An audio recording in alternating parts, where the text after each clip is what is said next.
नहीं होता मुझसे। कौन उठेगा 5 बजे? नींद भी पूरी नहीं होती, पूरा दिन खराब हो जाता है। ये तब तक हमें करना होगा जब तक हमें बच्चा नहीं होता।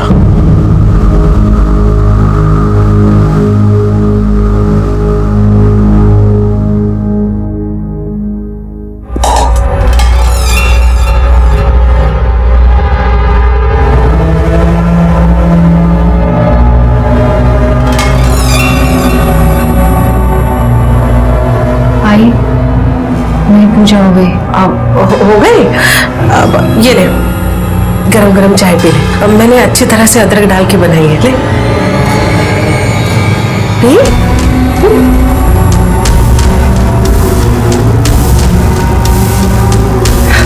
पूरी पी लेना। हाँ,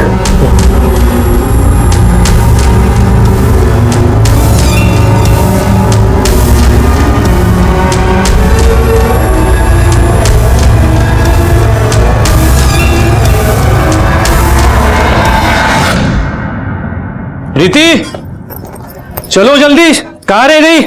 बस आई 2 मिनट। चल। रोज का नाटक है तुम्हारा। अब आ गई ना, चल। तुम्हारी वजह से दुकान खोलने में देरी होती है मुझे रोज। वाह भैया, नई नई बाइक, वाह, बहुत खुश दिख रहे हो। देखा, चकाचक बाइक, इस्त्री की हुई शर्ट, देखकर ही पता चलता है कोई कामयाब आदमी जा रहा है, हमारी तरह नहीं है। ये मुझे भीख में नहीं मिला, खून पसीने की कमाई है, मेहनत से कमाई है मैंने। इस घर में तुम अकेले ही हो ना जो मेहनत करता है, बाकी सब तो मुफ्त की रोटियां तोड़ते हैं। जबान संभाल के बात कर, नहीं तो क्या? चल हाँ? सुबह सुबह अपनी छोटी भाई पे क्यों चिल्ला रहे हो? वो भी घर से बाहर, और कितनी बेइज्जती करवाना चाहते हो? जाओ।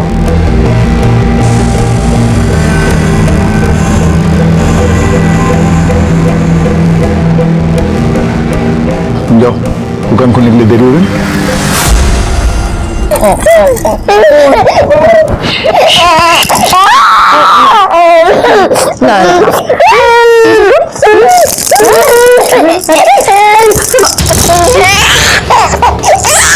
मैंने आपसे 1000 बार बोला कि मेरे बच्चे से दूर रहो, समझ नहीं आता क्या आपको? नहीं, मैंने देखा कि वो रो रहा था, इसलिए मैंने बस। रो रहा था तो रोने देते। मैं नहीं चाहती कि आपकी परछाई मेरे बच्चे पे पड़े, और आज के बाद मेरे बच्चे को हाथ मत लगाना।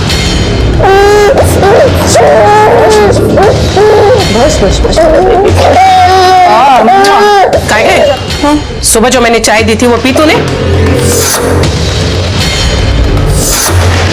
हाँ, झूठ मत बोल। उसमें जो मैंने अदरक डाली थी वो मुझे किचन के सिंक में दिखी। क्यों नहीं पी चाय तूने? क्योंकि मैं जानती हूँ कि आप मेरी चाय में और भी कुछ मिलाती हैं। हाँ तो मैं तो चाय नहीं पीना चाहती। उस दवाई से मुझे बुखार आता है। उस बुखार में सुबह जल्दी उठकर मुझे पाठ पूजा करनी पड़ती है। मुझसे समझ लड़ाई की? एक बात कान खोलकर अच्छी तरह से सुन ले मेरी, अगर इस घर में तुझे रहना है तो मेरी हर बात माननी पड़ेगी, समझे? किस मनोज घड़ी पे मेरे बेटी की नजर तुझ पे पड़ी और उसके सर पे तेरे साथ शादी करने का भूत सवार हुआ। मनोज कहीं की।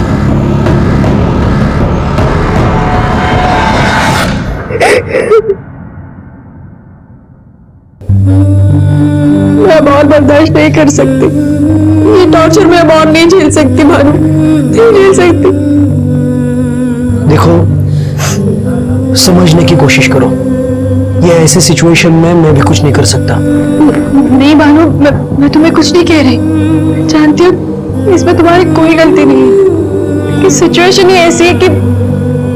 तो चलो ये रोना बंद करो और मुझे बताओ तुम्हारा बुखार कैसा है? बुखार ठीक है। Very good. अच्छा मुझे बताओ, तुम कल वहां जा रहे हो ना? देखता हूँ अगर कुछ काम। नहीं, देखता हूँ वगैरह कुछ नहीं, तुम्हें वहां जाना ही होगा, तुम्हें मेरी कसम। तुम अगर वहां नहीं गए तो हमें हमारे टॉर्चर का सोल्यूशन नहीं मिलेगा।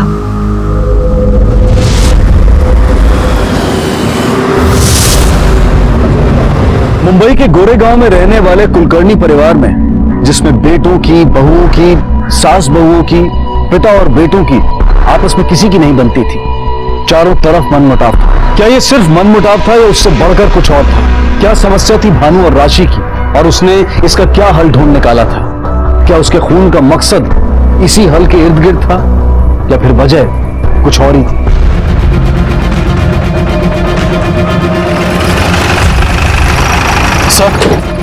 सर ये देखिए, यहाँ पर स्किड मार्क्स हैं। सर इससे तो ऐसा ही लगता है कि ये एक्सीडेंट का केस है। आइए सर। और सर डेड बॉडी पास से उसका आधार कार्ड, ये कुछ सामान और ये पर्स मिला है। और सर पर्स में पैसे भी हैं, ये देखिए। मतलब ये मामला लूटपाट का नहीं है। पाटिल, और सर ये देखिए, और पता मलाड पश्चिम का है। बॉडी सबसे पहले किसने देखी? साहब मैंने आदमी को रोड के इधर ऐसा पड़ा देखा तो आपको कॉल किया।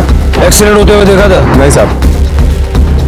लोखंडे, सर बॉडी को पोस्टमार्टम के लिए भेजो और परिवार वालों को शिनाख्त के लिए बुलाओ। ठीक है सर। ला इधर। 11,000 रुपए खर्च किए, ऐसे कैसे नहीं जाएगी? आई मैंने कोशिश की, वो टाइट हो रही है, नहीं जा रही हूँ। क्या करूं? छोड़। क्या है ये कंकड़ पत्थर? इस अंगूठी में इतना पैसा डालने की क्या जरूरत है? हाँ क्या बोलता है तुम? आप जानते हैं ना ये बांझ है, बच्चा पैदा नहीं कर सकती, इसलिए मुझे सारे उपाय करने पड़ते हैं, पता है ना आपको? तुम भी ये हेलो, क्या? देखिए मैं आप लोगों की हालत समझता हूं, लेकिन इस केस से जुड़े कुछ सवाल है जो मुझे आपसे पूछने होंगे। भानु कब और कहां के लिए निकले थे? भानु रोज सुबह की तरफ काम पर चले गए थे। कहां काम करते थे वो? कांदिवली में बीएमसी में क्लर्क थे वो। कांदिवली? अगर वो कांदिवली में काम करते थे तो फिर नवी मुंबई के हाईवे पे कैसे पहुंचे? किसी खास काम से जा रहे थे क्या? हाँ सर, वो उसके ऑफिस का दोस्त है संतोष, उसके घर पे आज पूजा थी, लेकिन वो तो ऑफिस छूटने के बाद जाने वाला था पूजा में। बस बाइक थी, आप भी ली थी, आज भी वो बाइक से ही गए थे। बाइक का नंबर क्या है? सर एक बात समझ में नहीं आई, भानु की बॉडी के पास से हमें उसका फोन और पर्स तो मिला, लेकिन उसकी बाइक नहीं मिली। सर अगर ये मामला वाकई में लूटपाट का होता तो हमें उसका फोन और पर्स भी नहीं मिलना चाहिए। लोखंडे, अभी ये डेफिनेटली कहा नहीं जा सकता कि ये एक एक्सीडेंट था या फिर प्लान्ड मर्डर। हो सकता है कि भानु के मरने के बाद खुद को बचाने की जल्दबाजी में उसने भानु का पर्स और मोबाइल वहीं छोड़ दिया हो। एक काम करो सर, भानु की बाइक का नंबर सारे पुलिस स्टेशन में सर्कुलेट कर दो। ठीक है सर। और सर भानु नवी मुंबई में था, लेकिन इस बारे में उसकी वाइफ को बिल्कुल भी जानकारी नहीं कि वो उस वक्त नवी मुंबई में कर क्या रहा है। हो सकता है बीवी से छुप के कुछ काम कर रहा होगा या कोई लफड़ा वगैरह होगा। फिलहाल उसकी बाइक का तो पता करो। ठीक है सर। आई संभालो अपने आप को, लो थोड़ा पानी पी लो। बंद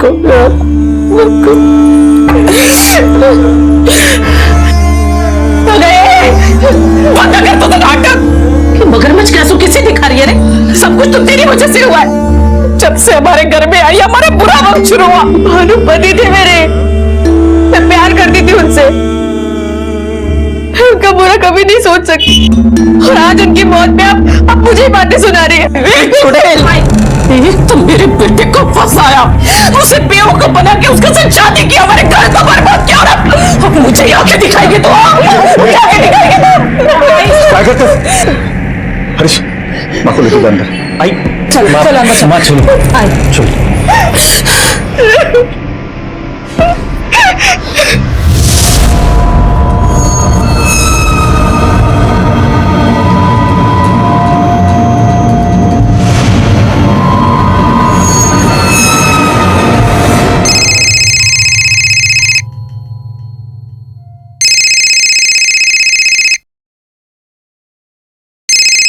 प्रीति सुनो, मैंने सारे पेपर्स तैयार करवा लिए, कल सुबह ही हमें वहां पहुंच जाना चाहिए। अब देखना हमारे सारे सपने पूरे हो जाएंगे, जो सोचा था सब कुछ। हरीश आया।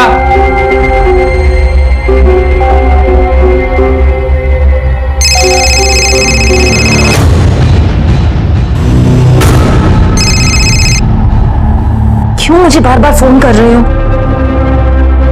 मैंने कहा ना कि मैं नहीं आ सकती, पॉसिबल नहीं है।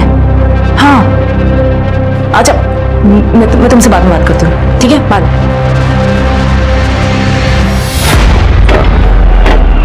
बोला है ना आपको, ये काम हो जाएगा, आपने जबान दी है।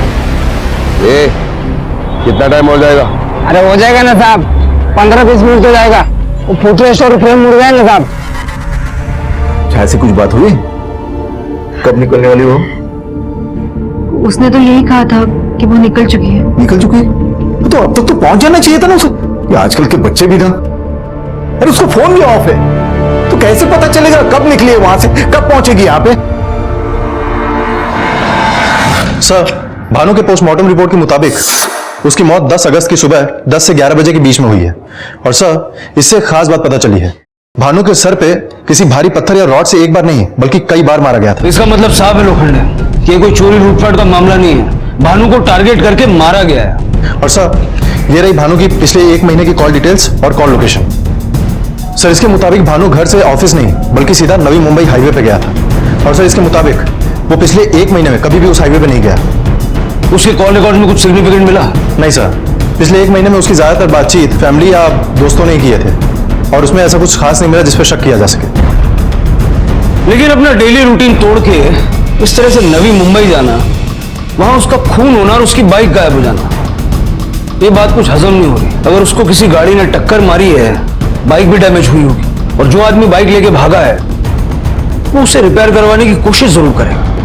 एक काम करो सर, आसपास के जितने भी गैरेजेस हैं पता करो वहां भानु की बाइक रिपेयर होने के लिए आई है क्या। Okay sir. और एक और चीज हमें पता करनी होगी, उसके दोस्त संतोष के घर वाकई में पूजा थी भी या नहीं। लेकिन मेरे घर में कोई पूजा तो थी ही नहीं। समझ में ये नहीं आ रहा है कि भानु ने अपने ही घर वालों के साथ झूठ क्यों बोला। पिछले कुछ दिनों में आपने भानु के बिहेवियर में कुछ अलग देखा? नहीं, ऐसा तो कुछ नहीं था, नॉर्मल था। हाँ, लेकिन 10 तारीख को उसने छुट्टी ली थी। छुट्टी लेने का रीजन क्या था? भानु और राशि को बच्चा नहीं था। आई थिंक राशि को कुछ प्रॉब्लम था, इसलिए अक्सर वो डॉक्टर के पास ले जाता था ट्रीटमेंट के लिए। और ये पहली बार नहीं हुआ है कि उसने छुट्टी ली है। हरीश, छाया का फोन बंद है, मुझे चिंता हो रही कहीं उसके साथ कुछ। ऐसा करते हैं, हम पुलिस स्टेशन जाते हैं, कंप्लेंट करते हैं। हाँ, चलते हैं। पहले ये तो देख लीजिए। ये क्या है? पेपर से इन पे साइन कीजिए, फिर चलते हैं।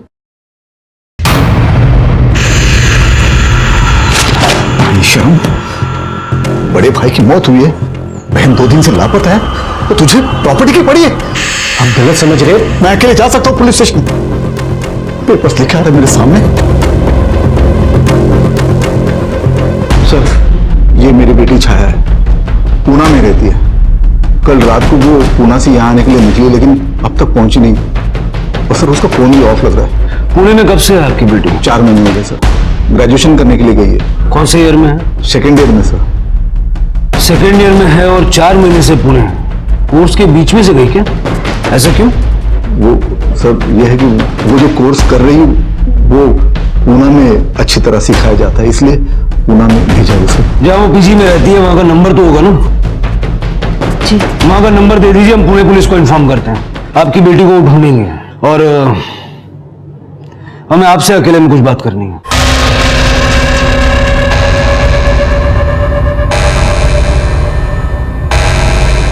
हमें पता चला है कि आपको क्लिनिक लेकर के जाने के लिए भानु अक्सर ऑफिस से छुट्टी लेता था।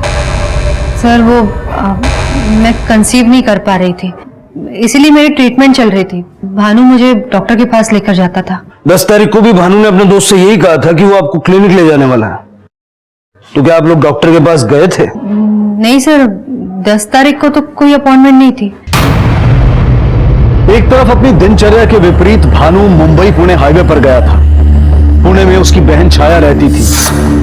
पुलिस ने इस बात का अंदाजा लगाया कि शायद वो अपनी बहन के पास गया होगा, लेकिन वहीं दूसरी तरफ उसकी बहन छाया खुद उसी रास्ते पर मुंबई आते हुए गायब हो गई थी। क्या ये सब कुछ किसी साजिश के तहत हुआ था? क्या भानु का कत्ल और छाया की गुमशुदगी एक ही साजिश का हिस्सा थे? क्या वाकई में इनके तार आपस में जुड़े हुए थे? एक तरफ जहां पुलिस पुणे में तहकीकात कर रही थी, वहीं दूसरी तरफ वाशी में पुलिस सभी बाइक रिपेयर्स की शॉप में भानु की बाइक तलाश रही थी, इस उम्मीद में कि शायद कोई सुराग हाथ लग जाए।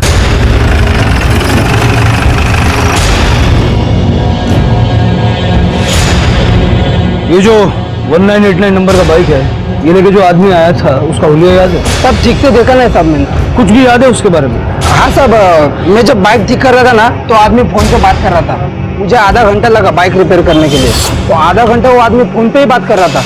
कितने बजे की बात है?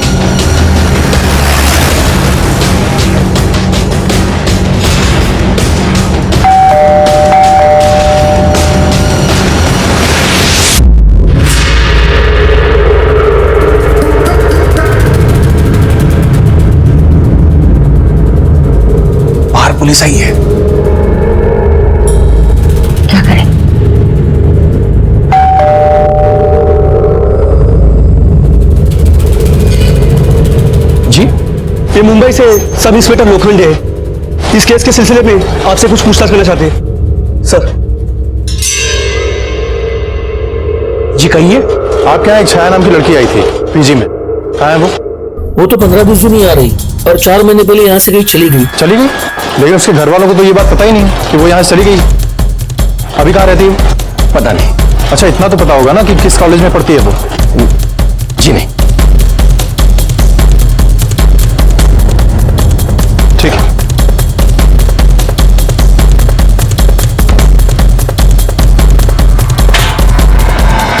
लोखंडे, छाया की पूरी डिटेल्स निकालो, उसके कॉलेज में पता करो, उसके कॉल रिकॉर्ड और मोबाइल लोकेशन भी निकालो और साइबर सेल से कांटेक्ट करो। पता करो कि 2 बजे गैरेज के आसपास ऐसे कितने नंबर एक्टिव थे जिनका कॉल ड्यूरेशन आधा घंटा या उसके आसपास का है। लेकिन सर वो एरिया तो काफी भीड़ भाड़ वाला है सर, ऐसे तो उस नंबर तक पहुंचने में काफी टाइम लग जाएगा। लोखंडे, इस वक्त हमारे पास कोई दूसरा रास्ता नहीं है। इन नंबर्स की लिस्ट निकलवाओ।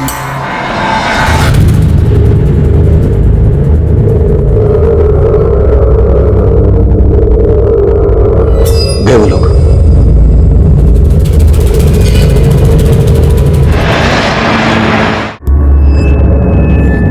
पेपर से साइन किए हुए। एक्चुअली बाबा आज नहीं आ सके, उनकी तबीयत ठीक नहीं।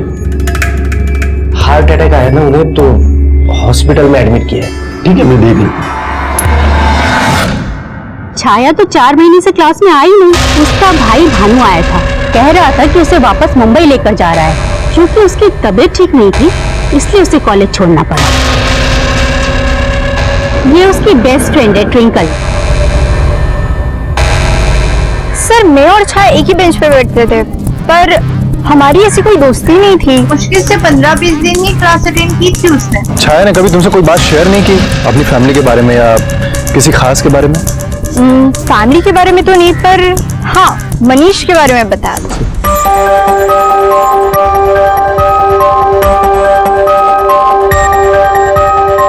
मनीष प्लस छाया? ओहो, कौन है? बॉयफ्रेंड है? मुंबई से या पुणे से? मुंबई। मुंबई? तुम भी मुंबई से और वो भी मुंबई से?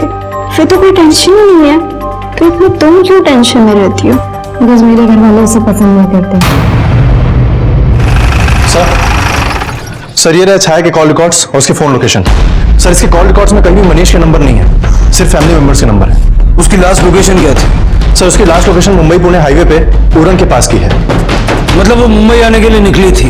अगर छाया ने 4 महीने पहले पीजी छोड़ दिया था तो फिर वो पुणे में रह कहाँ रही? सर मैंने छाया की पिछले 4 महीने की लोकेशन टेली की है। सर उसकी ज्यादातर फोन लोकेशन रेवेन्यू कॉलोनी के आसपास की है, तो हो सकता है कि वो केलकर के घर के आसपास कहीं रह रही है। लोखंडे, ये इत्तेफाक नहीं हो सकता कि जिस दिन भानु का मर्डर हुआ उसी शाम को छाया गायब हुई, उसका फोन ऑफ हुआ और भानु ने कॉलेज में उसकी बीमारी की बात की, उसको मुंबई वापस लाने की बात की, जबकि वो जानता था कि 4 महीने से छाया पुणे में थी। तो ये बात उसने अपने परिवार से क्यों छुपाई?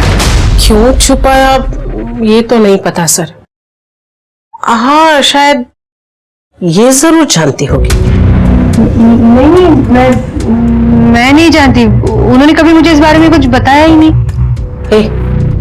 खोटो बोलो न कसम, सब जानती है तू। पता है मुझे पता है वो हर छोटी से छोटी बात तुझे बताता था ना, इसलिए जो भी पकना है ना अभी पक दे। अगर तेरी वजह से मेरी बेटे को कुछ हुआ ना तो उसके लिए तू जिम्मेदार है। कि मैं दिमाग पर जोर डालिए आप लोग, याद करने की कोशिश कीजिए। हो सकता है भानु ने कुछ बताया हो छाया के बारे में आपको, कि वो कॉलेज क्यों नहीं जाती थी, क्या वो वाकई बीमार थी?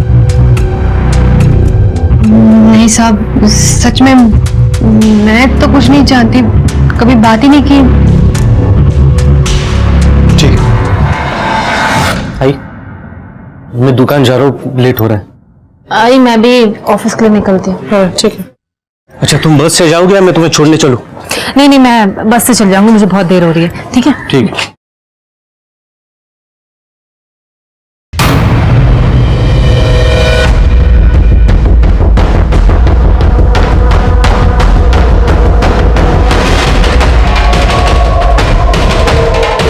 अच्छा, मुझे स्कूटर से ही छोड़ दो ना।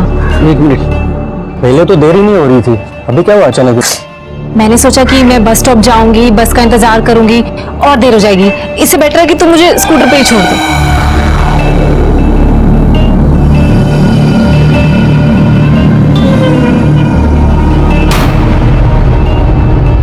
सर, जो इंसान प्रॉपर्टी के लिए अपने पिता को झूठा हार्ट अटैक दे सकता है, तो क्या ये मुमकिन नहीं कि वो अपना काम निकलवाने के लिए अपने भाई को ही रास्ते से हटा दे? अरे ये सब क्या है? क्या है ये सब? तुम्हारी हिम्मत कैसी हुई ये सब करने की? मुझे पैसों की जरूरत थी और इसके अलावा आपने कोई चारा नहीं छोड़ा था मेरे लिए। ये क्राइम है, क्राइम। इसके लिए तुम्हें जेल भी हो सकती है, समझे? पहले कभी आपने ध्यान नहीं दिया मुझ पर और अब जेल जाने की धमकी दे रहे हैं मुझे। ये जिंदगी तुमने चुनी है खुद अपने लिए। बिना मेहनत किए कोई फल नहीं मिलता। तुमने बिना मेहनत किए फल पाना चाहा, अपने भाई की जाली साइन मारकर प्रॉपर्टी बेचना चाहा, तो वकील को बोल दिया कि मुझे हार्ट अटैक आया। प्रॉपर्टी को लेकर झगड़े होते, वो भी इस हद तक कि हरीश बानू की जान ले सकता था। दादा, तुमने पापा को प्रॉपर्टी बेचने के लिए मना क्यों किया? तो अभी बेचेंगे तो घाटे में जाएंगे। वो प्रॉपर्टी तुम्हारे अकेले की नहीं है, उसमें से आधा हिस्सा मेरा भी है और अपने हिस्से का मेरे मन में जो आएगा मैं करूंगा। जब चाहूंगा तब बेचूंगा उसे। वो प्रॉपर्टी बाबा के नाम से है और बाबा अभी तक जिंदा है। हाँ, तुम्हारा पेट भरे है ना, अभी सरकारी नौकरी मिली है, तुम्हारी लाइफ सेट है, इसलिए ज्ञान दे रहे हो मुझे। मेरी तरह बाबा के साथ राशन की दुकान में छक मारनी पड़ेगी ना, तब पता चलेगा तुम्हें। चिल्लाने की जरूरत नहीं है, तुम्हारा प्रॉब्लम तुम्हें ही सॉल्व करना होगा। और खबरदार, मुझसे आइंदा से ऐसी बात की तो चलो निकलो। मैं ऐसी बात करूंगा, क्या करोगे? प्रॉपर्टी के लिए तूने अपने भाई को मार डाला और उसका जाली साइन किया, है ना? मैंने साइन किया सर, लेकिन मैंने मारा नहीं उन्हें। तेरे और भानु के प्रॉपर्टी को लेकर झगड़े होते थे, मारपीट भी हुई थी। मारपीट हुई थी सर, लेकिन उन्होंने ही शुरू की थी। भानु का तेरे अलावा किसी और के साथ झगड़ा नहीं हुआ था, समझा? मनीष के साथ हुआ था सर। वही मनीष जिसका छाया के साथ अफेयर था। मेरे घर वाले कभी नहीं मानेंगे यार। अरे मान जाएंगे, तुम टेंशन मत लो। पूना जा रही हूँ मैं। फिर से इसके साथ घूम रही है? मेरा प्लीज छोड़ो दादा, मेरा दर्द हो रहा है। देखिए, उसको चोट लग रही है। दादा प्लीज छोड़ो। उसका हाथ छोड़ दीजिए। तू मुझे सिखाएगा मैं अपने बहन के साथ कैसे बिहेव करूं? दादा, हाँ? तू सिखाएगा मुझे? देखिए, अपनी लिमिट क्रॉस मत करिए, वरना मेरा हाथ भी उठ सकता है। आइंदा से छाया के आसपास भी दिखाई दिया ना, तो मैं तुझे सिखाऊंगा कि हाथ उठाना किसे कहता है। समझ गया? निकल, तू चल गया। मनीष की वजह से दादा ने छाया को पुनः भेजा था। रहता कहाँ ये मनीष? तुमने बताया ना हरीश के बारे में पुलिस को। तुम्हारे बेटे को खा गए और हरीश को पुलिस के हवाले कर दिया। वो कौन खून कर अच्छी तरह से सुन ले तू। अगर मेरे बेटे को पुलिस ने नहीं छोड़ा ना, तो तेरा ताला पानी इस घर से बंद। एक दिन तुझे इस घर में रहने नहीं दूंगी, समझे?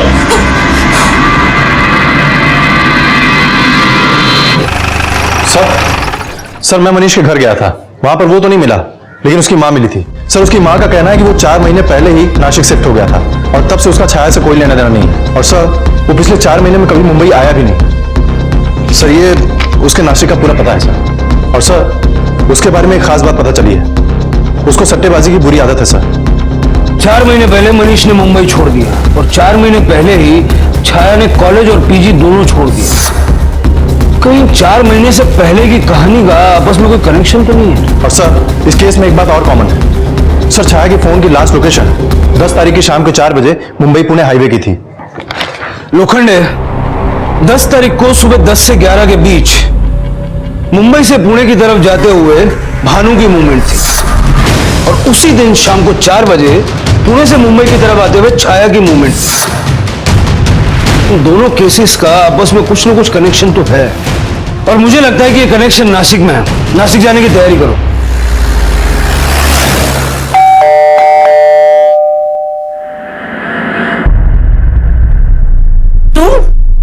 तुम यहाँ क्या करने आई हो?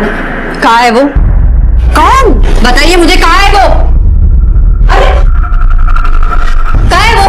यहाँ मैं और मेरे पति के सिवाय और कोई नहीं है। अरे क्या ढूंढ रहे हो? मैंने कहा ना, कोई नहीं है।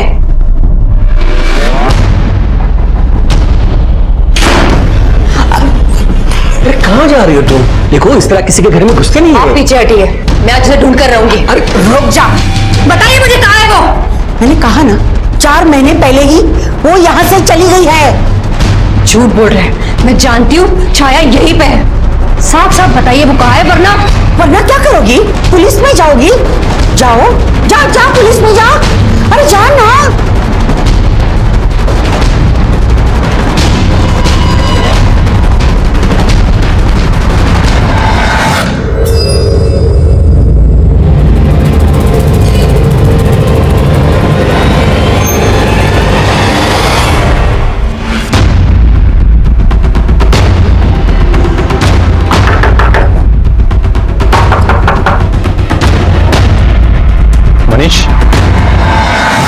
सर मैं नहीं जानता छाया कहाँ है। भानु की वजह से मैं और छाया अलग हुए। वो अपने भाई के कहने पर मुझे छोड़कर पूना चली गई, तो मैंने भी उसके बारे में सोचना छोड़ दिया। पिछले 4 महीने से ना तो मैंने उसकी शक्ल देखी है और ना उसकी आवाज सुनी है। और सर मेरा यकीन मानिए, मैंने किसी का खून नहीं किया है और ना ही किसी को गायब किया है। ठीक है, फिलहाल तो हम जा रहे हैं, लेकिन जब तक ये केस सॉल्व ना हो जाए शहर से बाहर जाने की सोचना ही मत। चलो। हाँ लोखंडे बोल। सर मैंने मनीष से पूछताछ की है। सर मुझे नहीं लगता कि इन दोनों केसेस में उसका कोई हाथ है। और सर मैंने उसके पड़ोसियों से पूछताछ की है, उनका भी यही कहना है कि कभी उन्होंने मनीष को किसी लड़के के साथ नहीं देखा। सर मनीष की कॉल रिकॉर्ड निकालो और ट्रायंगुलेशन भी पता करो 10 तारीख को उसके मोबाइल की लोकेशन क्या थी। ठीक है सर। सर 10 तारीख को गैरेज के आसपास जितने भी नंबर एक्टिव थे, हमने उनके ओनर की एक लिस्ट बनाई है और वो सभी नंबर हाईलाइट किए जो आधे घंटे के आसपास एक्टिव थे। सर उसमें एक नंबर रघु का भी है जो हिस्ट्री शीटर है। सर उसने जिस नंबर पे कॉल किया था वो नंबर उसके वाइफ का है। और सर एक बात पता चली है कि भानु के मर्डर के वक्त रघु की फोन की लोकेशन भी क्राइम स्पॉट के आसपास की थी। उसके बाद उसका फोन बंद हुआ, लेकिन 11 तारीख को उसका फोन फिर से ऑन हुआ और उसने उसके वाइफ को फोन किया। सर उसका एड्रेस मिल गया है, हम उसके वाइफ से पूछताछ करके रघु तक पहुंच सकते हैं। बीवी से पूछताछ करोगे तो अलर्ट हो जाएगा। काम करो, रघु का और उसकी बीवी का दोनों का मोबाइल सर्वेलेंस पे डालो। हो सकता है कि मनीष और छाया ने मिलकर रघु को भानु को मारने की सुपारी दी। Hello, okay Patel, highway patrol को मुंबई पुणे हाईवे पे एक लाश मिली है। फौरन वहां पहुंचो और कुलकर्णी फैमिली को शिनाख्त के लिए बुलाओ। सर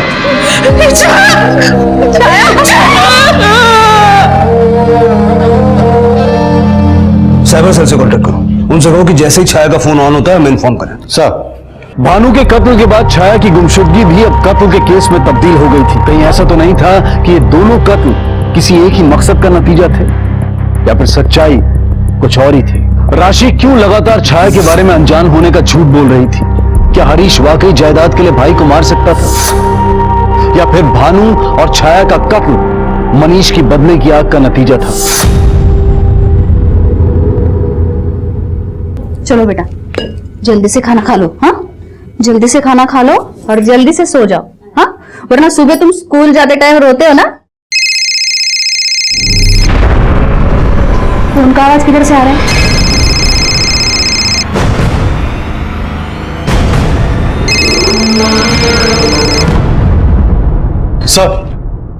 सर छाया का ये फोन एक 10 साल के बच्चे के पास देवलाली में मिला है। सर इसको ये फोन तब मिला जब वो झाड़ियों में अपना क्रिकेट बॉल ढूंढ रहा था।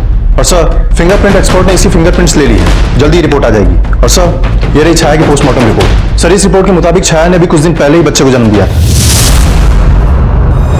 ये क्या बकवास कर रहे हो आप? मेरी मरी हुई बेटी को बदनाम कर रहे। अरे मेरी छाया की तो शादी भी नहीं हुई थी, फिर वो प्रेग्नेंट कैसे हो सकती है? पूरे परिवार में से किसी को भी नहीं पता कि छाया प्रेग्नेंट थी। लोखंडे सर ये फोटो देखिए पहले आपने कभी?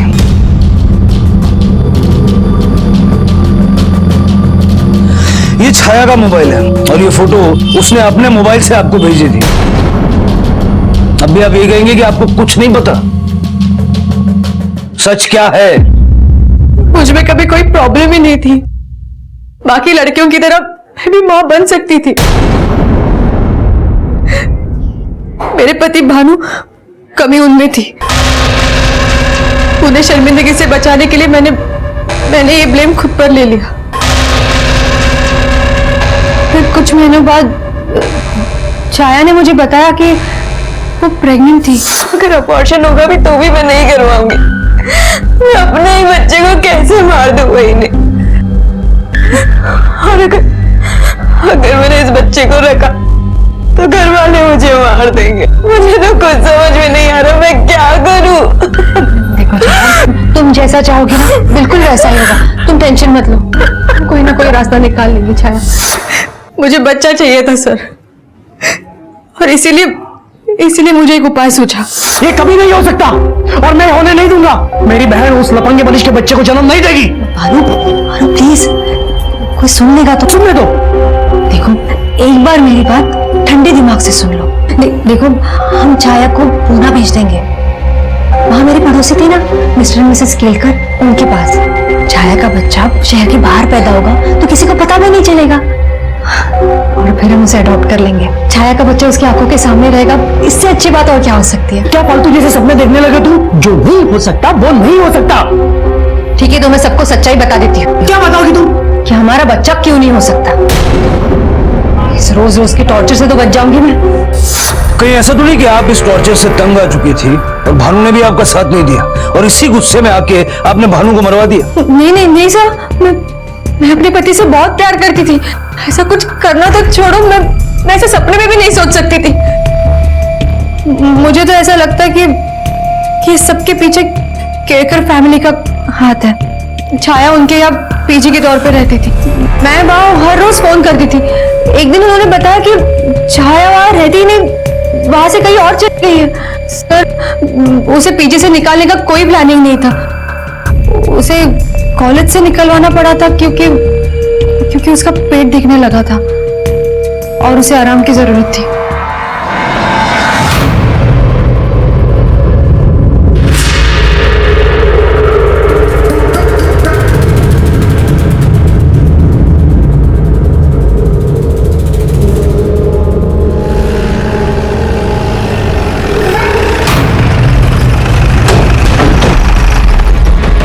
आपसे कुछ बात करनी थी।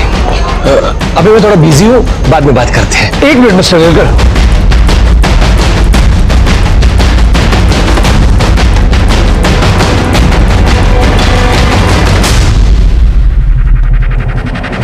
आपको इस मिल्क पाउडर की क्या जरूरत पड़ गई? डॉक्टर ने बोला कि मेरी उम्र होने की वजह से नॉर्मल दूध मेरे लिए डाइजेस्ट होना बहुत मुश्किल है, इसीलिए उसकी जगह पे ये ले रहा हूं मैं। आप लोग जानते थे कि छाया प्रेग्नेंट थी? नहीं साहब, हमें तो बिल्कुल पता नहीं था, और जब छाया यहाँ रहने आई तभी ऐसा लगा नहीं ना कि वो प्रेग्नेंट है। एक बार आपका घर देख लें। आपको क्या लगता है हम गुनहगार हैं? आप क्या समझते हैं क्या हमने कुछ गुनाह किया है? हमें लगता है कि आपने छाया का बच्चा छुपा के रखा है। नहीं, ऐसा कुछ नहीं है। ममता शांत हो जाओ, शांत हो जाओ। देखने दो, नहीं देखने दो। जाइए सर, आप देखिए। बगा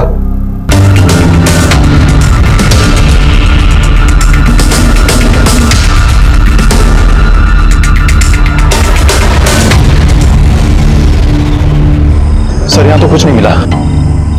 कोई ना कोई तो हमें गुमराह करने की कोशिश कर रहा है, या तो राशि झूठ बोल रही है या फिर ये Kerkar family. Excuse me sir. Hello, ठीक है हम आते हैं। सर, रघु की वाइफ के फोन पर नाला सुपारा की पीसीओएस कॉल आया है।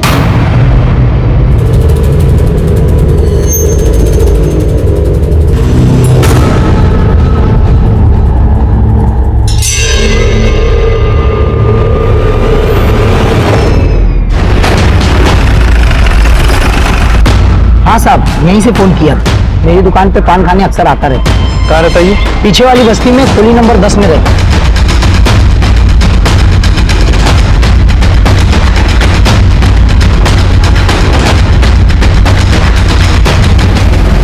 क्यों मारा रे? सर, अपन क्या करता साहब, ये अपन का धंधा है और साहब धंधा तो करना पड़ेगा ना। अपन की उससे कोई पर्सनली दुश्मनी तो थी नहीं साहब। अपन को पैसा मिला तो मैंने उसे मारा। किसने दिया पैसा? वो सब अंगत ने साहब। सर, मैं और प्रीति एक ही ऑफिस में काम करते थे, हमारा अफेयर चल रहा था। सर, भानु भैया को मेरे और अंगद के बारे में सब कुछ पता चल गया था। उसके बाद से वो मुझे ब्लैकमेल कर रहे थे। अगर तुम चाहती हो कि तुम्हारी ये अफेयर वाली बात घर में किसी को ना पता चले तो मैं जो बोल रहा हूं वो सुनो। हरीश के दिमाग से ये प्रॉपर्टी बेचने वाला ख्याल निकाल देना, समझी? नहीं तो मुझे 2 मिनट नहीं लगेंगे घर में ये बात सबको बताने के लिए। सर, फिर उसके बाद मैंने अंगद को बताया कि भानु भैया को हमारे बारे में सब कुछ पता चल गया है। सो आज के बाद ना तो हम मिलेंगे ना ही फोन पे बात करेंगे, और हमारे बीच के रिश्ते को भी खत्म कर रही। ऐसे कैसे खत्म हो जाता? मैं प्रीति से प्यार करता था, उसके साथ रहना चाहता था, लेकिन उसके लिए भानु को रास्ते से हटाना जरूरी था। इसलिए मैंने उसकी सुपारी रघु को दी। Sir 1 minute. सर, छाया के फोन पर मनीष के फिंगरप्रिंट्स मिले हैं। इमीडिएटली नासिक पुलिस को कांटेक्ट करो, उनको बोलो मनीष को उठा लें। 4 महीने से तूने छाया की शक्ल तक नहीं देखी, लेकिन उसके मोबाइल पे तेरे फिंगरप्रिंट्स। कैसे? चल बोल, क्यों मारा छाया को? हाँ? सर मैं छाया से सचमुच बहुत प्यार करता था, और उसका बड़ा भाई भानु वो हमें कभी नहीं मिलने देता। आइंदा से छाया के आसपास में दिखाई दिया ना तो मैं तुझे सिखाऊंगा कि हाथ उठाना किसे कहता है। वो तो हमारा बच्चा होते ही उसे ले जाने वाला था, पर पता नहीं फिर उसे लगा कि बच्चे को माँ की जरूरत है, इसलिए उसने 1 महीने के लिए बच्चे को छाया के पास छोड़ दिया। उस दिन जब राशि का फोन आया कि भानु की डेथ हो गई, उस दिन मैं छाया के साथ ही था। चुप हो जा बेटा, संभाल अपने आप को और मेरी बात मान, बच्चे को हमारे पास छोड़ के जा, हम उसका ख्याल रखेंगे। क्यों? हाँ।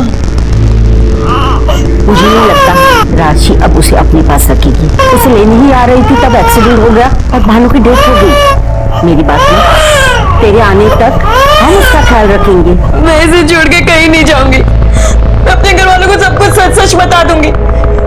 मेरा बेटा है, मैं इसे लेकर जाऊंगी और मैं अभी मुंबई जाऊंगी। अरे सर, केलकर फैमिली चाहती थी कि बच्चा उन्हीं के पास रहे, इसलिए उन्होंने मुझे एक डील ऑफर की। अगर ये बच्चा तुम हमें दे दो तो ये सारे पैसे तुम्हारे हो सकते हैं। अरे मैं तो दे दूं, पर वो नहीं मानेगी। हम तुम्हें इतना पैसा इसलिए दे रहे हैं कि तुम कोई प्लान बनाओ। क्या, कैसे, ये तुम सोचो। सर मैं सट्टा खेलता था, जिस वजह से मुझ पर बहुत सारा कर्जा हो गया था। सर मैंने सोचा कि मुझे इससे अच्छा मौका नहीं मिलेगा अपना सारा कर्जा चुकाने के लिए, इसलिए मैं छाया को लेकर मुंबई की ओर निकला। फिर मैंने रास्ते में गाड़ी रोक दी।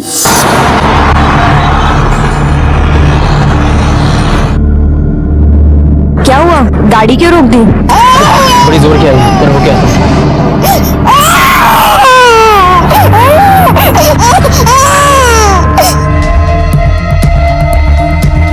बचाओ! बचाओ! मुझे बचाओ प्लीज! बचाओ! जिस पैसे के लिए तूने छाया की जान ली और अपने ही बच्चे को अनाथ कर दिया, वो पैसा तेरे किसी काम नहीं आएगा। क्यों पता है? क्योंकि तू जिंदगी भर जेल में सड़ेगा। चल बोल, बच्चा कहाँ है? सर बच्चा अभी भी केलकर फैमिली के पास है।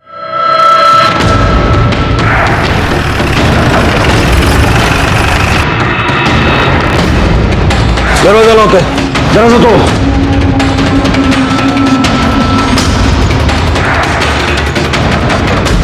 पूरा घर अच्छे से देखो।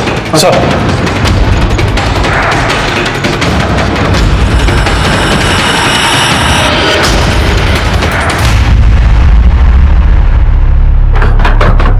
सर आइए सर।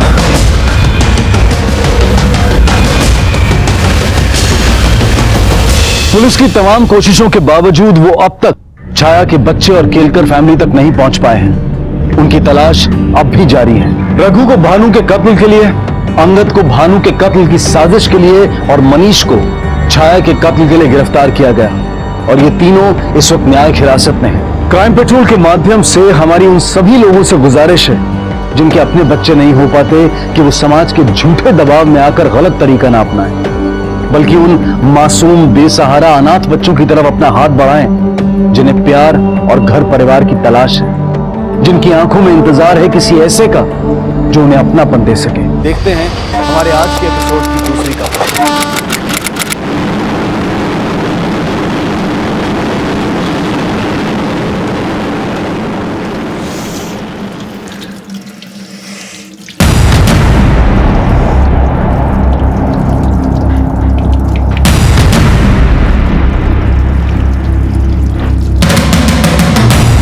ये क्या हुआ तुमका? नहीं नहीं, अरे कुछ नहीं, वो थोड़ा सा चोट कैसे लगी? चल इधर। अरे अनिल, अनिल बैठो। अनिल हमारी बात सुनो। अनिल, अनिल कुछ नहीं हुआ हमें, तुम्हें परेशान होने की जरूरत ना है। कौन मारा तुमको? अनिल परेशान होने की जरूरत नहीं है तुमको। कुछ लोग यहाँ भी पहुंच गए ना। 2 मिनट शांत हो जाओ। अनिल रुको, शांत हो जाओ तुम। अरे भैया, कहा भैया? तुम्हारी भाजी को चोट लगी, खून बह रहा है और तुमको कोई परवाह नहीं है। अनिल, एक मिनट, हम सब्जी काट रहे थे तो थोड़ी सी चोट लग गई, इतनी सी बात है और तुम इस बात का बवाल बना रहे हो। सब्जी काट रहे थे? हाँ।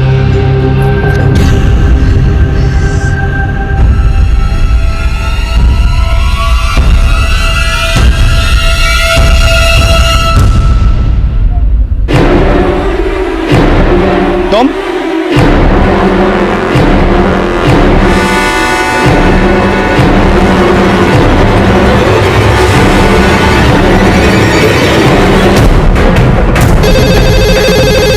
कंट्रोल रूम, सब हमारी जान को खतरा है साहब। सब हमें मार देगा साहब। कौन मार देगा? कहाँ हो तुम? साहब मैं थाने हाईवे खाड़ी के पास वाले जंगल में। साहब हमें बचा लीजिए साहब। हॅलो हॅलो हॅलो, ठाणे हायवेला जे जंगल आहे तिथे बाजूला एक खाडी आहे, तिथे एक माणसाला मारायची कोशिश केली जात आहे। तुम्ही प्लीज त्या लोकेशनवर लवकर पोहोचा।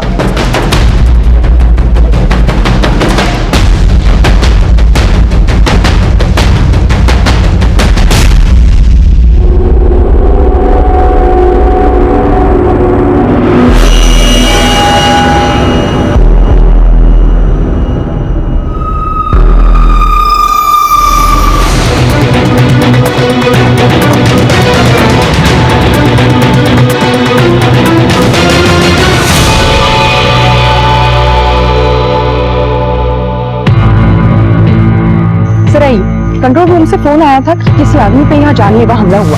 सब हमारी जान को खतरा है साहब। सब हमें मार देगा साहब। जब मैं यहाँ पहुंची तो वो गाड़ी वहाँ खड़ी थी और ये पूरा सामान यहाँ बिखरा पड़ा था। बॉडी बुरी तरीके से जल चुकी है। मैंने इन दोनों की मदद से वो आग बुझा दी।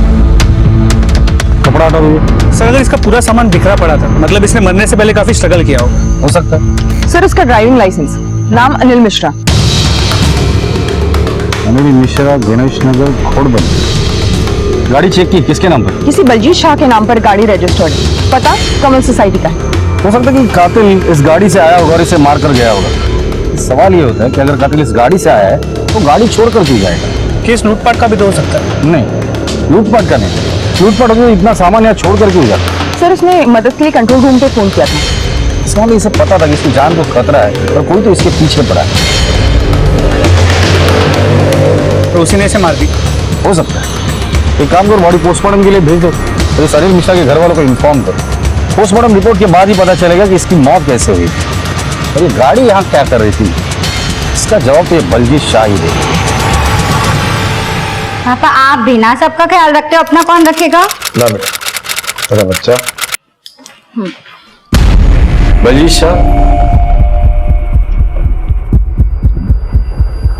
जी हाँ मैं यूं कहिए। बलजीत जी, कल रात को हमें एक आदमी की लाश मिली। उसके लाश के पास एक गाड़ी मिली जो आपके नाम पे रजिस्टर है। क्या आप किसी अनिल मिश्रा को जानते हैं? ड्राइवर था जी सादा, पर मेरी गाड़ी वहां मैंने नहीं पता जी किस तरह पहुंची। सर बहुत ही अजीब आदमी था, इतनी रैश ड्राइविंग करता था ना वो।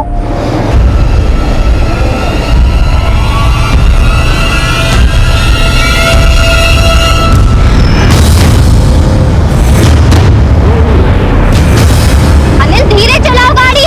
तो चुप कर बेटा, मैं बताता हूँ। देखो जी, अनिल कुछ दिनों से बहुत डरा रहा था। ऐसा लगता था जैसे उसको उसकी जान का खतरा हो। और मेरी बेटी हेतल नू बड़ा घूर घूर के देखता था जी। देखो जी, हमारा तो वो ड्राइवरी का काम करता था। बाहर उसने क्या रायता फैला रखा था ये सानू कोई नहीं पता। कल तो भाई मैंने उसे काम से निकाल दिया था। जी साहब। अनिल, तू गाड़ी की चाबी नीलेश को दे दे। और कुछ दिन पहले भी वो बुरी तरह पिटकर आया था। बलजीत जी, कल रात आप कहाँ थे? आप मुझ पर शक कर रहे हैं? देखिए जी, मेरी तबीयत ठीक नहीं रहती, मैं अपने घर पे आराम कर रहा था। और आप? ये भी घर पे थी। इसे तो ड्राइविंग ही नहीं आती। सबसे बड़ी बात यह है कि हमारी गाड़ी की चाबी बिल्डिंग के वॉचमैन के पास रहती थी, जिसका नाम नीलेश है। और नीलेश की और अनिल की अक्सर झड़प हुआ करती थी। ये नीलेश और अनिल आपकी सोसाइटी में कब से काम कर रहे हैं? अनिल तो अभी 7-8 महीने पहले ही आया था, लेकिन नीलेश 4 साल से काम कर रहा था। तंग आ गया था मैं इस अनिल से। और तंग आकर आपने नीलेश की मदद से अनिल को मार डाला। ये आप क्या कह रहे हैं? और मैं भला उसमें क्यों मारूंगा? ठीक है, मैं नीलेश के डिटेल्स इनसे ले लेना और उसका मोबाइल ट्रैकिंग पे डालना। सर नंबर बताइए नीलेश।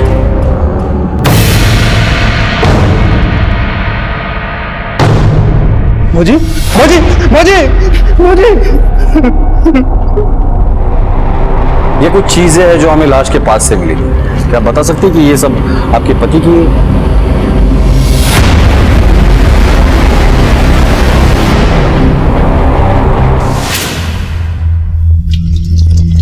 ये क्या हुआ तुमका? अरे अनिल, अनिल, अनिल हमारी बात सुनो। तुम्हें परेशान होने की जरूरत ना है। कौन मारा तुमको?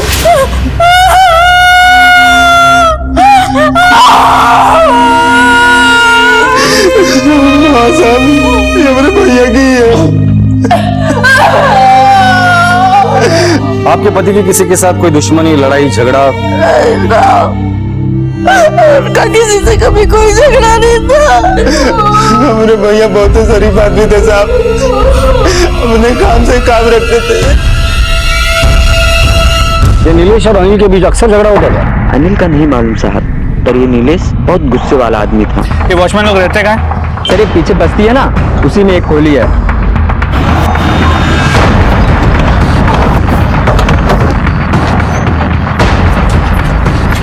सर क्या वाला है?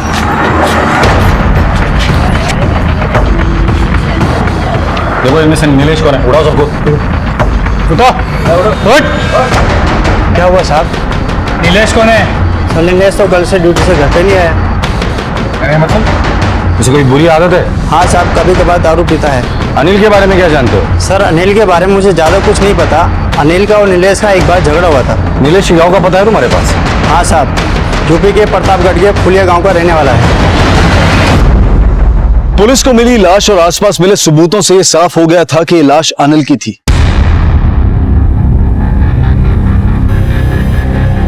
उधर नीलेश गायब था। क्या नीलेश अनिल की जान लेकर फरार हो गया था?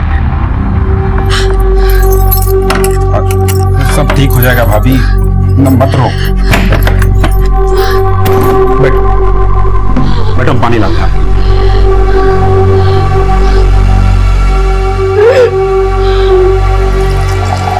ये लो भौजी, पानी पियो।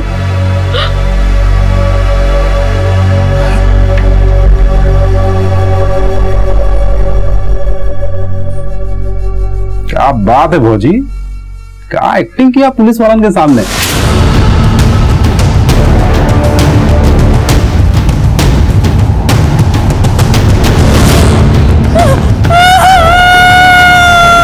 अरे 2 मिनट खड़ी तो हम चकपका गए थे एकदम, मान गए आपको।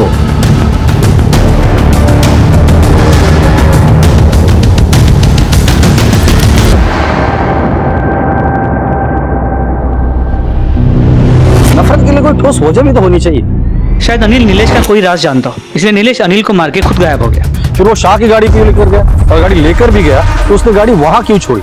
कि ऐसा तो नहीं कि एक तीर से 2 निशाने लगा रहा है वो। कीर्ति, तुम नीलेश की कॉल रिकॉर्ड्स निकालो, उसके लोकेशन की पता करो। तब तक हम लोग अनिल के घर वालों से मिलकर आते। हाँ जी ठीक है, रखती हूँ। अरे बहू, किसको फोन लगा रही हो? कुछ नहीं बाबूजी। कोनो परेशानी है का? बाबूजी वो हमारे मायके से फोन आया था। हमारे बाबूजी की तबीयत बहुत ज्यादा खराब है, हमें बुला रहे हैं। तब तो तुम्हें जाना ही पड़ेगा। बाबूजी हम जल्दी लौट आएंगे।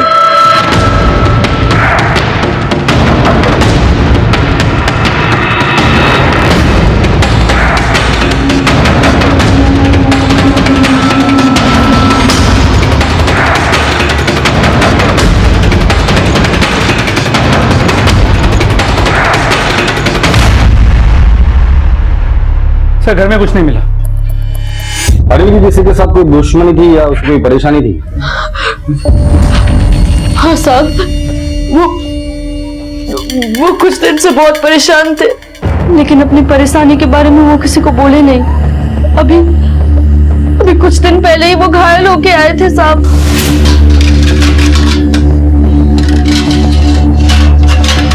सरला, सरला। अरे ये क्या हुआ? इतना चोट लग गया कैसे? बैठो। अभी बेखबरी से चल रहे थे, रास्ते में गड्ढा था, दिखाने तो गिर गए। डॉक्टर को दिखा लिया है, पट्टी और इंजेक्शन कर दिया है। अब यकीन के साथ कह सकते हैं कि वो चोट उन्हें गड्ढे में गिरने से लगी थी। अरे साहब, जब हम लोग कुछ देखे ही नहीं तो कैसे बता दे? लेकिन साहब वो नीलेश कुछ दिन से भैया को बहुत ही परेशान किया था। तो नीलेश और अनिल एक दूसरे को पहले से जानते थे? नहीं साहब, वो इसी नौकरी पे मिले थे। अनिल मुंबई कब आया था? साहब यही कोई 7 साल पहले। ठीक है।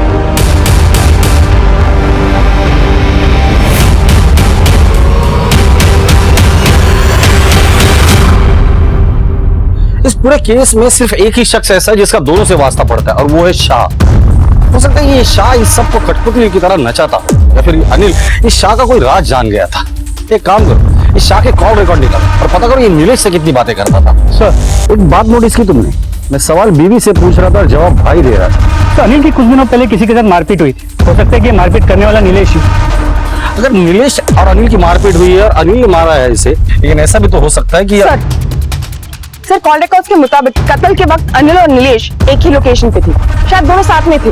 कंट्रोल रूम में कॉल आने के बाद अनिल का फोन स्विच ऑफ हुआ, जबकि नीलेश का फोन उसके कुछ देर बाद ही ऑफ हुआ है। आखिरी कॉल किसे किया था? सर लास्ट कॉल यूपी के प्रतापगढ़ में किसी को किया है। तो नीलेश प्रतापगढ़ का रहने वाला है, लगता है गाँव भाग गया हो। यूपी पुलिस को इन्फॉर्म करो कि ये नीलेश के बारे में सब कुछ पता करे, और उन्हें कुछ पता चलता है तो हमें इन्फॉर्म करें। सर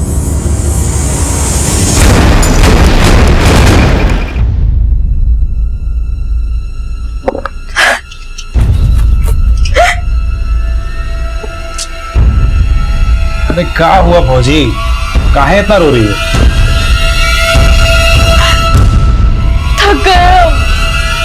थक गए पुलिस के सवालों से। ये डर मन में रखकर हम जी नहीं पाएंगे। हम अभी जाकर उसको।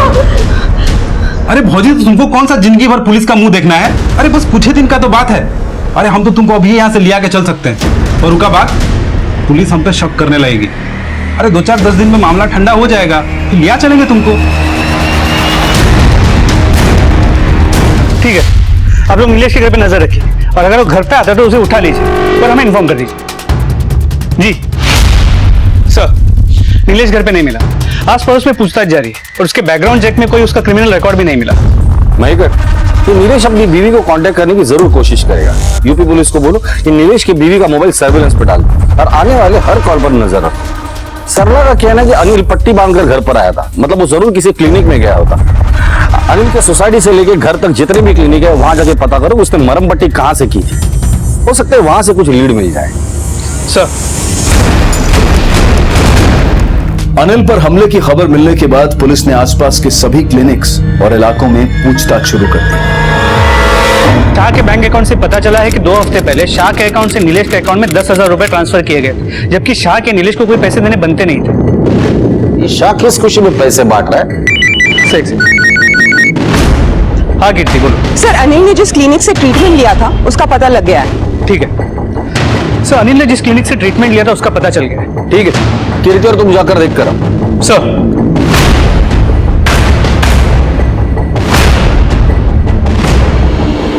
सर आगे एक चौराहे पे अनिल को बहुत गंदी तरह से मारा था। आपने पुलिस को इन्फॉर्म क्यों नहीं किया? सर एक्चुअली कंप्लेंट तो उसने करनी चाहिए ना जिस पे हमला हुआ। मैंने उसको बहुत समझाया पर वो बिना बोले निकल गया। तो उसे लाया कौन था, आप जानते हो उसे? सर 4 रास्ते पे एक मेडिकल वाला है जो मुझे जानता है, वही लेकर आया।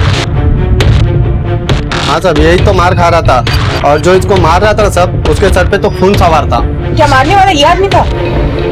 हाँ ये नहीं, ये मारपीट हुई घर ये आगे सर रोड पे। तो अगर नीलेश ने नहीं मारा तो और कौन हो सकता है?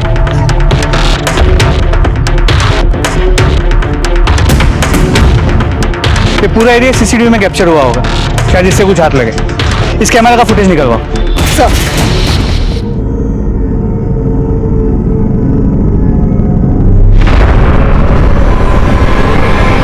जुर्म अपनी कहानी खुद कहता है, लेकिन यहां जुर्म इस सफाई से किया गया था कि पुलिस के लिए भी चुनौती बन गया था, और जिस नीलेश पर इल्जाम था वो अब भी लापता था। सरला और टिंकू के बीच में आखिर क्या चल रहा था? टिंकू किस बात से खुश था और सरला किस बात से उदास थी? थक गए, ये डर मन में रखकर हम जी नहीं पाएंगे। पुलिस हर एक से पूछताछ कर रही थी। आप मुझे जबरदस्ती कबूल करवाना चाहते हैं क्योंकि आपको कातिल नहीं मिल रहा इसलिए? देखिए, मैं पहले ही बता चुका हूं, मैं वहां नहीं था, मेरी तबीयत ठीक नहीं थी, इसलिए मैं घर पर आराम कर रहा था। यह सच है कि आप घर पर ही थे, लेकिन यह भी सच है कि अनिल को मारने के लिए आपने नीलेश को 10,000 रुपए देते और आपकी गाड़ी भी। गाड़ी मैंने उसे पार्क करने के लिए दी थी। रही बात पैसों की, तो पैसे उसने मुझसे मांगे थे अपने बाप की आंखों के ऑपरेशन के लिए। उसने मांगे और आपने दे दिए। चैरिटी का बहुत शौक है क्या आपको? अगर आपको मेरी बात पे यकीन नहीं है तो उसके घर फोन लगा के पता कर दीजिए। वो तो हम पूछताछ करेंगे। हेलो, क्या सर? अनिल के घर में आग लगी। एक चीज और तहकीकात के सिरे उलझते ही जा रहे थे।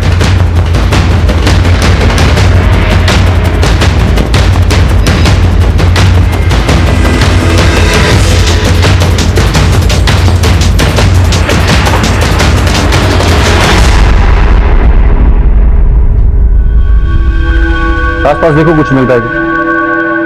बॉडी को सबसे पहले किसने देखा था? मैंने देखा साहब।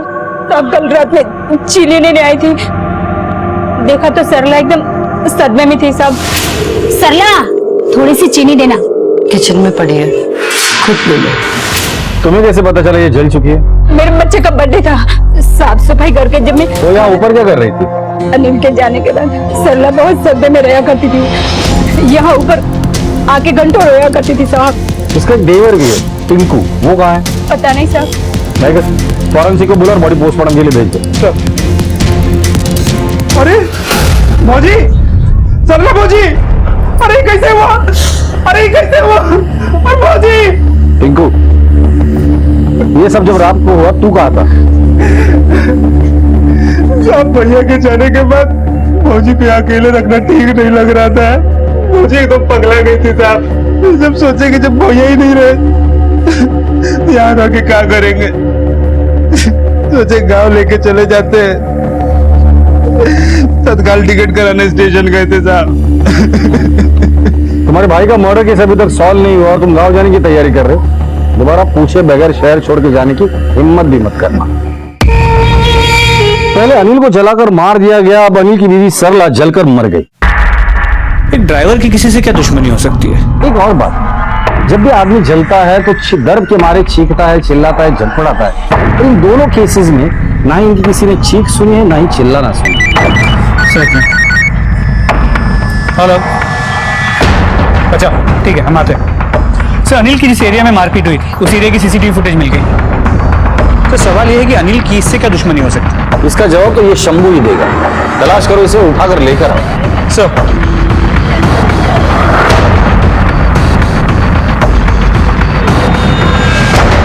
जो बोला ना, अभी 17 तारीख को तेरा इंतजार करेगा। मैं तेरा बाप लगता है क्या? पकड़ो उसको।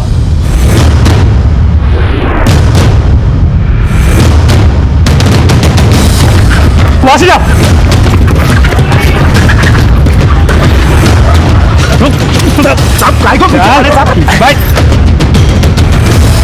क्यों मारा था अनिल को? मार क्यों रहा था अनिल को? 2 साल से अपन का छोटा भाई कैलाश घर नहीं आया और अपन को पक्का मालूम है अनिल ने उसके साथ कुछ किया है। 2 साल पहले अनिल ही उसे अपने साथ लेकर गया था। कहाँ लेकर गया था? मेरा भाई केटी कैटरिंग में अनाज सप्लाई करता था। वहां उसकी मुलाकात केटी की बहन पूर्णिमा से हुई।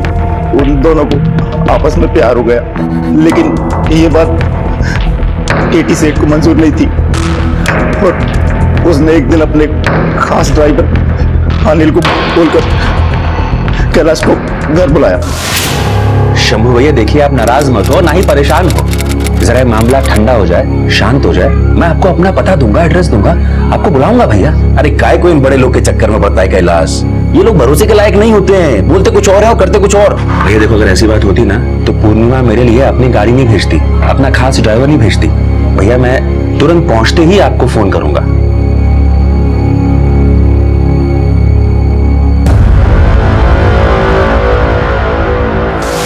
वो दिन से आज तक अपन का भाई घर नहीं आया है साहब। तो अपने भाई की मिसिंग कंप्लेंट तो तूने जरूर लिखाई होगी। कहाँ लिखाई मिसिंग कंप्लेंट? कौन से पुलिस स्टेशन में? साहब अपन का रिकॉर्ड थोड़ा खराब है। अपन को अच्छी तरह से मालूम था अगर अपन पुलिस स्टेशन जाएगा तो पुलिस अपन की फाइल खोल के बैठ जाएगी। जब कैलाश घर वापस नहीं आया तो मैंने केटी सेठ से बात की। मालूम वो क्या बोलता है, तेरा भाई जाने और अनिल जाने, मुझे उन लोगों से कोई मतलब नहीं। उसके बाद अपन ने पूर्णिमा से मिलने की भी कोशिश की, लेकिन मिलने को नहीं पाया। अनिल ने भी केटी की नौकरी छोड़ दी थी। बस उस दिन से अनिल के पीछे कुत्ते के माफिक पड़ गया अपन। एक दिन वो हाथ आया। किधर है? चल बता किधर है पुरजा भाई? बता तो चल। अबे क्या बताएगा बोलना। उस दिन हिसाब नहीं कर पाया था, इसलिए दूसरी बार मौका मिलते ही अनिल को जलाकर मार डाला। नहीं साहब, अपन उसको मारना नहीं चाहता था, खाली इतना पूछना चाहता था अब अपन का भाई किधर है? ए शंभू, ये रोने धोने का नाटक बंद कर, बहुत शातिर है। लेकिन तूने बताई हुई एक भी बात अगर झूठ निकली ना तो यही उल्टा लटका कर मारूंगा। पुलिस क्यों अनिल की 7 साल बीती जिंदगी की जांच में लग गई। अनिल और उसकी पत्नी सरला की हत्या हो चुकी थी, नीलेश गायब था। सवाल अब भी बड़ा ये था कि एक मामूली ड्राइवर की हत्या क्यों की गई थी और उसके पीछे क्या राज था।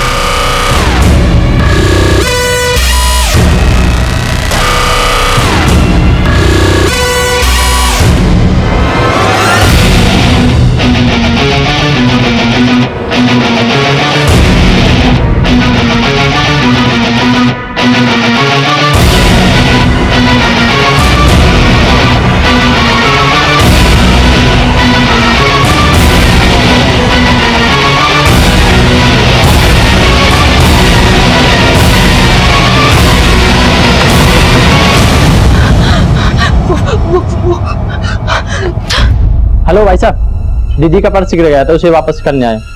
शायद वो डर गई थी। शुक्रिया।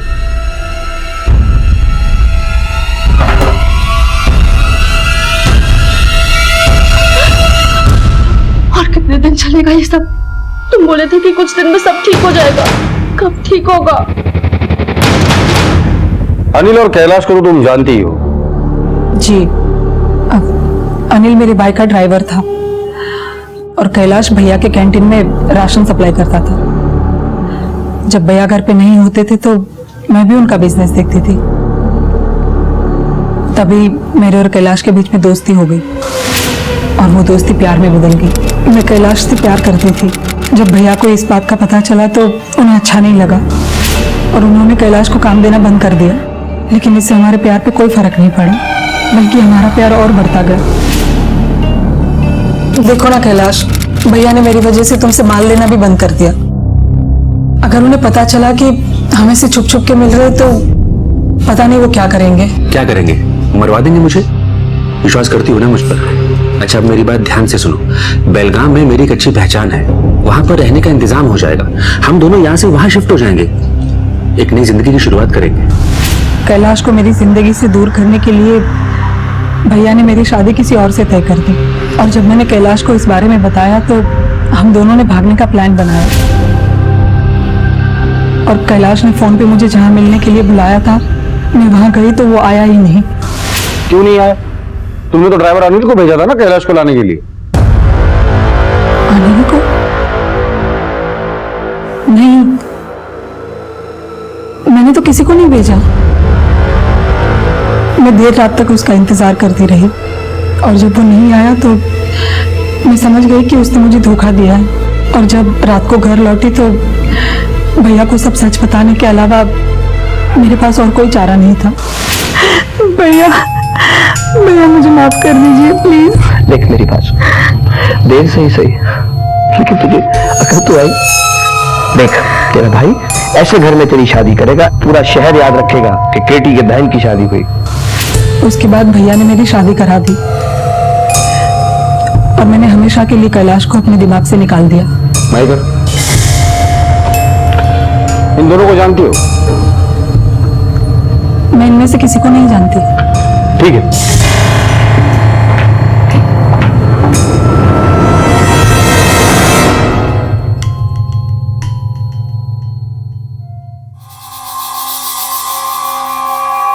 हो गया।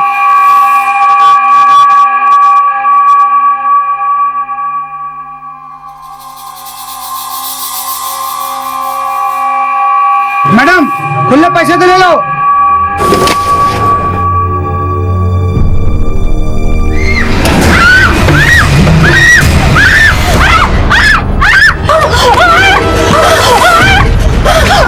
वो किससे मिल रही थी?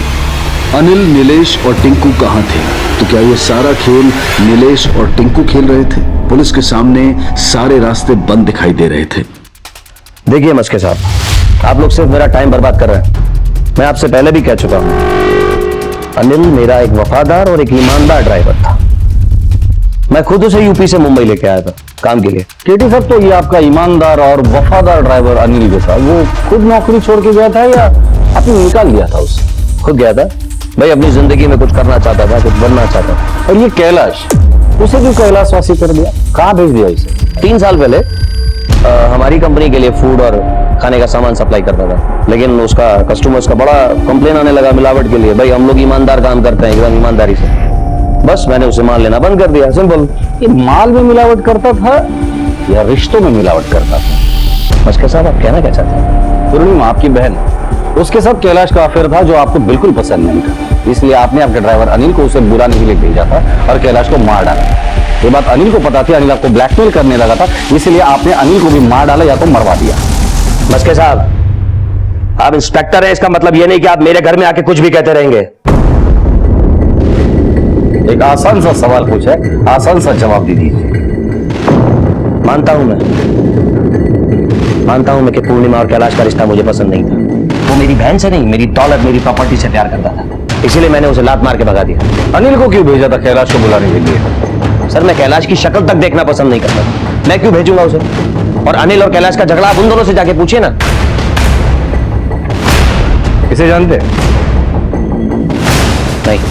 ठीक है, जरूरत पड़ेगी तो दोबारा आऊंगा। वेलकम। इस केस में हर कोई अपना दामन झटक रहा है। इस केस में हम घूम फिर कर वहीं आ रहे हैं। ना ही नीलेश का पता चल रहा है, ना ही अनिल के कत्ल में कोई हमें सुराग मिल रहा है। ये कातिल जो भी है बहुत ही शातिर है।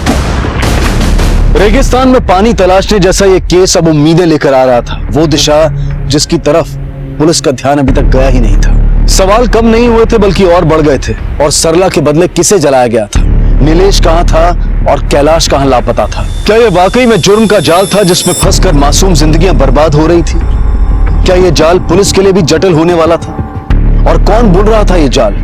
शंभू, केटी या फिर खुद नीलेश? सर, नासिक में एक रोड एक्सीडेंट में इस औरत की मौत हो चुकी है। सर, बॉडी क्लेम करने कोई आया नहीं तो उन्होंने ये फोटो सर्कुलेट करवाई। सर, ये कोई और नहीं, अनिल की बीवी सरला है।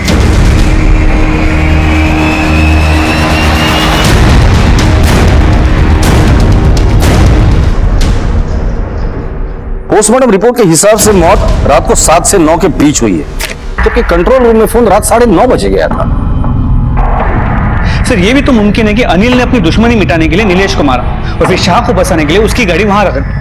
हो सकता है मौत शराब में जहर मिलाने से हुई। लेकिन ताज्जुब की बात है कि उसने बॉडी को जलाया क्यों और आसपास सारी पहचान की चीजें बिखरा कर रख दी थी, जबकि कातिल बॉडी को जलाकर वहां से भाग सकता था। उसने कंट्रोल रूम फोन किया और मौका वारदात पर पुलिस को क्यों बुलाया? शायद पुलिस को गुमराह करने के लिए। पॉसिबल। राकेश, ये सरला कहाँ रहती थी, कुछ पता चला? नहीं सर, हमने बहुत कोशिश की, लोगों को पूछा तो पता चला कि औरत मार्केट में पागल की तरह घूमती थी। किसी को भी नहीं पता कि औरत रहती कहाँ थी। ठीक है, ओके। सर, टिंकू का फोन ट्रेस हो गया, इसकी एक्टिव लोकेशन नासिक के MG रोड। सर, ये एरिया तो पास में ही है। चलो। अरे हाँ, बोल रहा है ना, कल आ रहा है तुमसे मिलने। चलो बात करते हैं।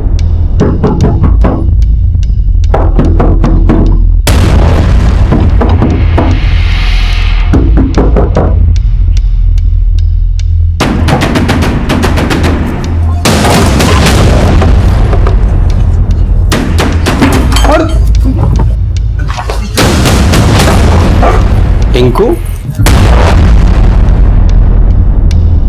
सर, ये तो अनिल है। क्या?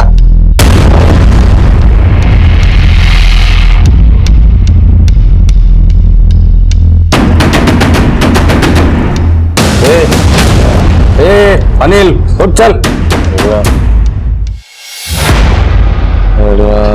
हाँ, मिला तो तुझे सरला से, उठा के लेके चलो इसे। बताते साहब। बोलो। हम बहुत मुसीबत में थे साहब, इन्हीं सब नाटक करना पड़ा साहब। अपने लिए कुछ नहीं किए साहब, जो कुछ नहीं किए भैया के लिए किए साहब। क्या हुआ? इतने परेशान क्यों हैं आप? बताइए ना, कुछ तो बताइए हमें। अरे भैया बताइए क्या हो गया? अरे इतना घबरा गए थे आप? अरे बताइए काज ने हम ही कौन सॉल्यूशन निकाल दें। वो कहाँ? कैलाश के खून में हम भागीदार हैं। वो भाई शंभू गुंडा है, तो हमें कैलाश के साथ आखिरी बार देखा था। हमारे पीछे पड़ा है, कोनो भी दिन हमें मार देगा, नहीं तो पुलिस में चला जाएगा और हमें फांसी हो जाएगी। हम मरना नहीं चाहते।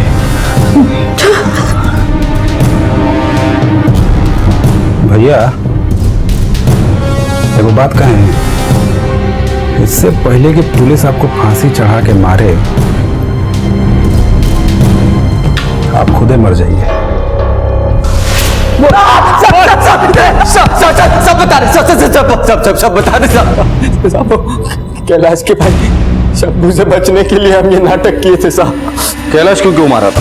पूर्णिमा को पाने के लिए? नहीं साहब, वो तुम्हारी मालकिन थी, उनके बारे में से सोचते तो भी पाप होता, पर कैलाश हमरे जैसा नहीं था साहब। गलती किया साहब। केटी साहब बोले थे कि दूर रहो हमारी बहन से, पर तू नहीं माना, चोरी चोरी मिलता रहा उनसे साहब। जब केटी साहब को पता चला तो उनने मालकिन की शादी दूसरी जगह तय कर दी साहब। पर जब तक मालकिन कैलाश के साथ भागने की प्लानिंग कर चुकी थी साहब। कैलाश कहाँ हो तुम? कैलाश प्लीज तुम कुछ करो। भैया मेरी जबरदस्ती शादी करा रहे हैं। मैं मर जाऊंगी पर यह शादी कभी नहीं करूंगी। तुम जानते हो ना मैं तुमसे कितना प्यार करती हूँ। मैं किसी और के बारे में सोच भी नहीं सकती कैलाश। मैं घर छोड़ने के लिए तैयार हूँ। तुम बताओ कहाँ आना है? केटी साहब हमको कैलाश को भिवंडी वाले गोडाउन में लाने को कहे थे, तो हम कैलाश को मालकिन से मिलवाने के बहाने गोडाउन लेकर। यहाँ कहाँ आ रही है अनिल? पूर्णिमा आ रही है, यहीं पे आ रही है। झूठ बोल रहे हो अनिल मुझसे? अरे नहीं बोल रहे झूठ, मैं जा रहा हूँ यहाँ से। अरे हम पे भरोसा। अरे अनिल छोड़ो मुझे। अरे हम पे भरोसा नहीं है। अरे अनिल क्या है? अनिल मुझे छोड़ अनिल।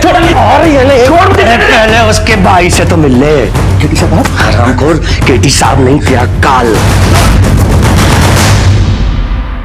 इसकी लाश को ठिकाने लगा दे, ज्यादा सोच मत।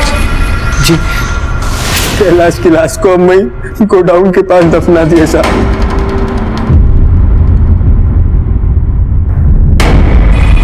और ये सरला की मौत का नाटक क्यों किया? उसकी जगह पे किसको मारा? साहब सच में गांव जाने वाले थे, एक रात पहले नीलेश की बीबी को अपने पति के बारे में पूछताछ करते हुए देखे। अनिल भैया को बचाए खातिर जौन कुछ भी किए, सरला भौजी को उसको बाद में बहुत पछतावा होने लगा। सदमे में रहने लगी थी साहब। ऐसे में अगर बिंदु घर आ जाती तो पता नहीं क्या हो जाता। उनको सरला भौजी को भी निकालने का रास्ता मिल गया, इसलिए हम खुद बिंदु भौजी को घर ले आके उसको जहर देके मार दिए साहब।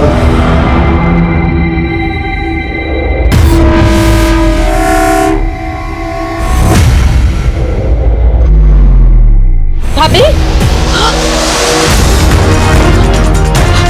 बिंदु भाभी, बिंदु भाभी उठे, बिंदु भाभी, अरे ये क्या कर दिया इनको? बिंदु भाभी आंखें खोले, बिंदु भाभी। केटी साहब बोले थे कि किसी को पता ना चले, लेकिन जम्मू में आखिरी बार उसके साथ देख लिया था साहब। वो हमारे पीछे पड़ा था साहब, ढूंढ रहा था, और एक दिन हमें बाजार में देख लिया साहब, बहुत मारा साहब, और ये जान को बहुत खतरा था साहब। खुद की जान बचाने के लिए तूने किसी दूसरे निर्दोष को मार डाला। कौन था वो? नीलेश था ना? हाँ साहब, नीलेश हमारी कदकाठी का था, उसे मारने का प्लान बना। हमने टिंकू को भेजा कि हमारी तरफ से जाके इससे माफी मांग ले। तुम अनिल भैया से गलती हो गई, हमको माफी मांगने के लिए भेजे आपसे। देखो गलती वलती जो है ना वो अपना जेब में रखो, समझे? और हमको इतना कमजोर बिल्कुल मत समझना। ऐसा लपड़ मारेंगे ना बत्ती सी बाहर आ जाएगी, समझे? अच्छा, मारने से आपको शांति मिलेगा? लीजिए मार लीजिए, मार लीजिए, मार लीजिए, अरे मार लीजिए ना। ए नीलेश भैया चलो ना, सेठ का गाड़ी निकालो, चलते हैं। अरे अनिल भैया बहुत ही शर्मिंदा है, अब पता है पार्टी वार्टी का पूरा इंतजाम किए हैं। हमको बोले हैं कि नीलेश को लेके ही आना वरना मत आना। चलो चलते हैं ना। साहब फिर हम उसको अनिल भैया से मिलाने के लिए ले गए। माफ कर दे यार, भाई जैसे दोस्त पे हाथ छोड़ दिया यार, हम माफी दे दे यार। अरे हम तुमको कब का माफी दे चुके हैं, अब तो हमें शर्मिंदा काहे कर रही है बताइए। देखो हम लेट हो रहे हैं, क्या है कि सेठ जी का गाड़ी लेके आए हैं, वो ढूंढेंगे कहाँ। ऐसे कैसे? अरे ऐसे कैसे, पहले दो जान तो हो जाए दोस्त के नाम। लो कहाँ है? ये रहा, चलो चीयर्स।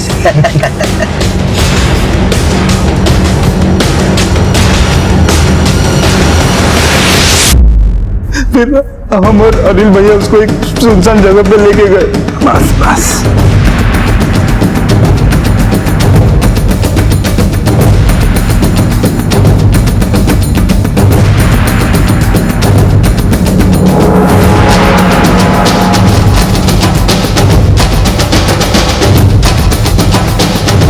साहब हम सरला के साथ एक सुखी गृहस्थी बिताना चाहते थे साहब, सब कुछ ठीक नहीं चल रहा था साहब। हम कहते हैं ना, भगवान यहाँ का यही दिखाता है, और ऐसे एक दिन आँख देख के भागी।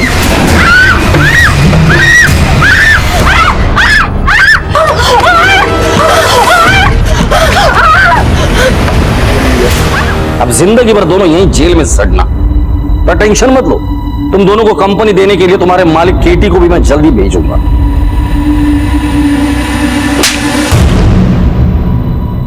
तो मिलावट पसंद नहीं है ना, हमें छूट पसंद नहीं। ले चलो इसे।